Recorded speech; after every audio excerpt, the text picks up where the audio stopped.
Alright guys, it's Fancy Bullock here, and it's about 2 weeks before a Utah trip. I did some work on the Jeep. Trimmed the rear fenders using the cut and fold method. Didn't do a great job. Don't really care, it's more about function over form. Same on this side. Got a lot more clearance now, so when I'm flexing in the rear I don't slice up my tires. Still got to put the front bump stops in. Right now I'm going to be making sure I can actually use my Eyeless Jack, because I don't think it will work in the front because the slots are too far inward for it to be functional actually.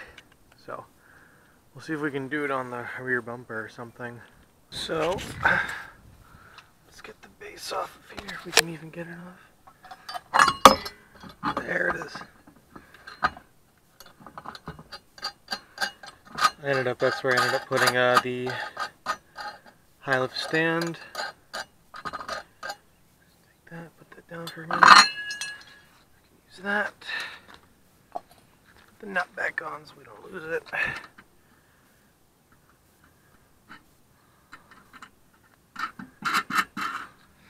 Cool. Alrighty.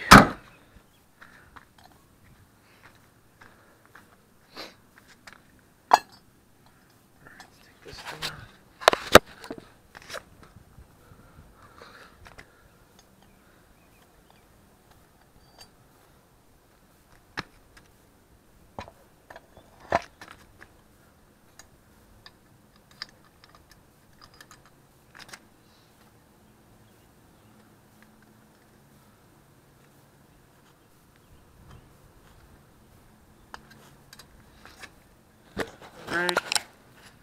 Always want to lubricate this stuff with PB Blaster or some lubricating thing. So working it up.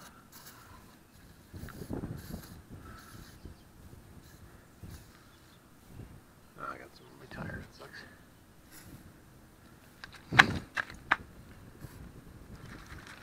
Alrighty. Take the thing off.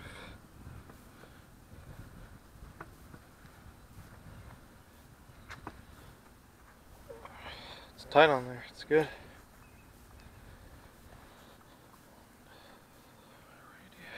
Let's move up a bit more. So YouTube, I was able to test the Eyeless Jack just lifting up off this, and I was able to get the wheel up on this side. Same will go for the other side. And in the front, the bumper I have, it has jack cutouts, but they're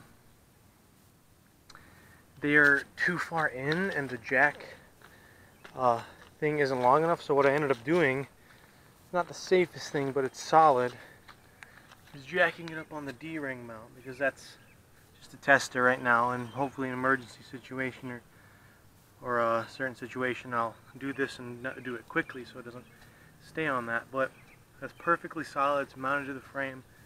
Only had like a little bit cup upwards so I could grab onto it a little more nicely, but maybe I can put the little container, that thing over there, somewhere here so it can latch onto the top, so just in case, you know, it kind of sways or something. But yeah, it lifted up and did stuff fine. So now we're just lowering it.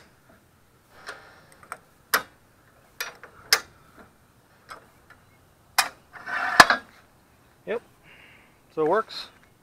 Pretty satisfied with that, and I'm pretty much all set for Utah then. Got the winch, can probably figure out somewhere else to jack up, but works how it is. Pretty good stuff.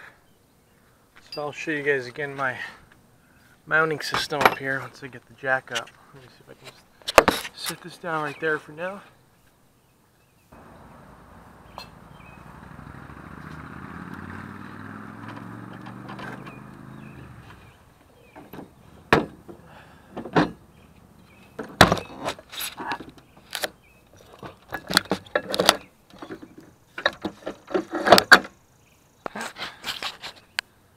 Didn't even realize I put it on the camera. So basically what we have here is a little old bushing from some shock or something. and we stick a washer on it and tighten her down. See, the cool thing with these bushings is that it doesn't have to be insanely tight.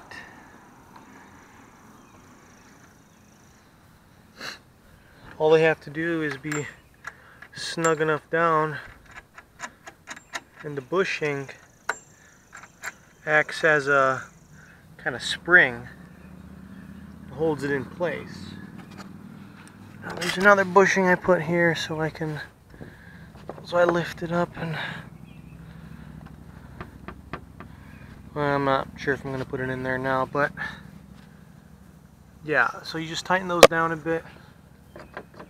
That's probably going to bounce around a lot, so I'll take that off. But yeah, that's basically all there is to it. Just tighten those down. I think these are 3/4 inch for me, but your not mileage, your bolts may vary. So that's all you got to do. Hey YouTube, it's Fancy Pollock, and today we're going to be putting in the front bump stops.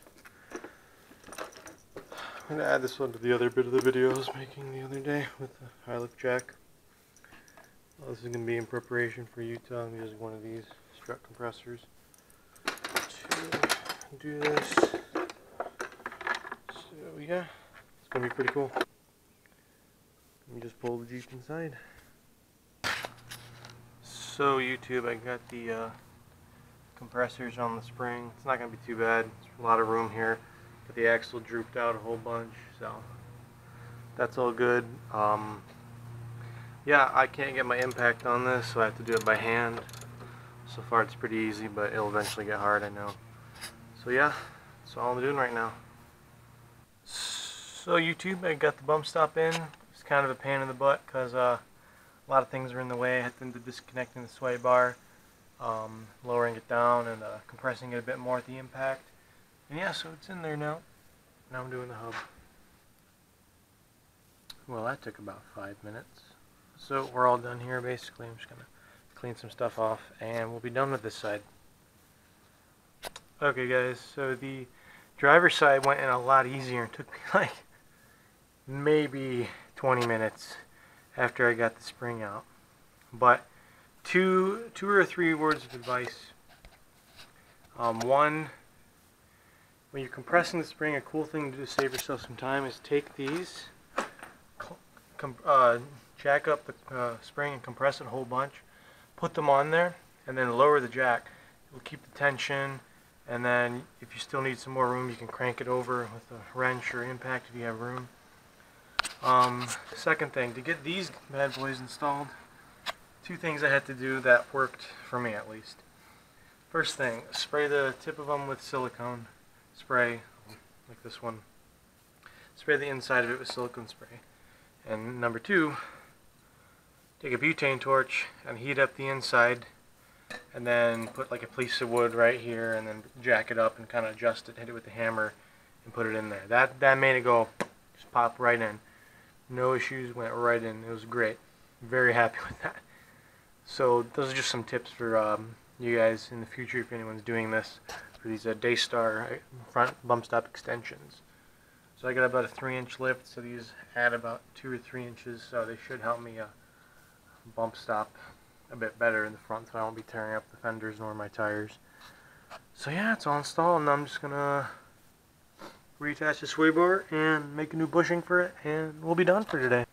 So as y'all can see, the top bushing of my sway bar isn't really a bushing anymore. I had this, I took a whole chalk bushing and put it on the bottom, and then put this one here. It's not great, so these are fairly thin. They don't have to be insanely thick. So what I'm going to be doing, it's the same deal for the other side. Let me show you.